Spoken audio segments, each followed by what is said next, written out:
দুদিন পরে জামাই ষষ্ঠী, হাতে একটাও টাকা পয়সা নেই। একটাই জামাই, না বললেও কেমন লাগে।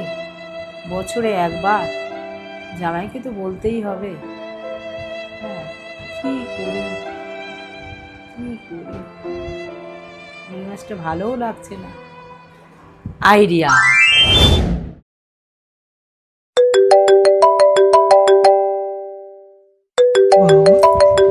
হঠাৎ শাশুড়ি ফোন করেছে। হ্যালো। জামাই, হ্যাঁ বলো। সামনেই তো জামাই ষষ্ঠী। হ্যাঁ ও আবার ভোলা যায় নাকি, জামাই ষষ্ঠী বলে কথা। তোমাকে সকাল সকাল আসতে হবে তো।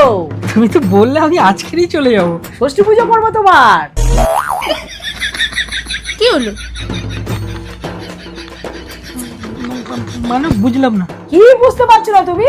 তুমি খেতে ভালোবাসো বলে, জায়গা ধরবে না বলে বড় নীল ডাঙাটা কিনেছি। বলছি নীল ডাং। হ্যাঁ, তুমি মনে হয় খাইতে ভালোবাসো তাই। না না না, সে নীল ডাং মানে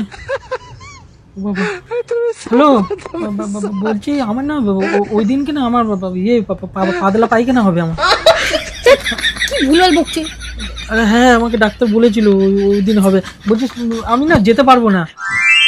কাজ হয়েছে। आप कहाँ थे ज्ञानी बाबा? কি বলছো জামাই? দেখে দেখে ওই দিনই তোমার শরীর খারাপ করবে। হ্যাঁ আর ষষ্ঠী পুজোটা করতেই পারবো না। না না, আমি যেতে পারবো না। আমি এসে হ্যাঁ হ্যাঁ হ্যাঁ আর বছরে একবার তো করি, তুমি আসো না। আমি পরে যাবো। ঠিক আছে, কি করা যাবে, আর আসছে বছর আবার হবে। क्या सोच है रे तेरी, मानना पड़ेगा।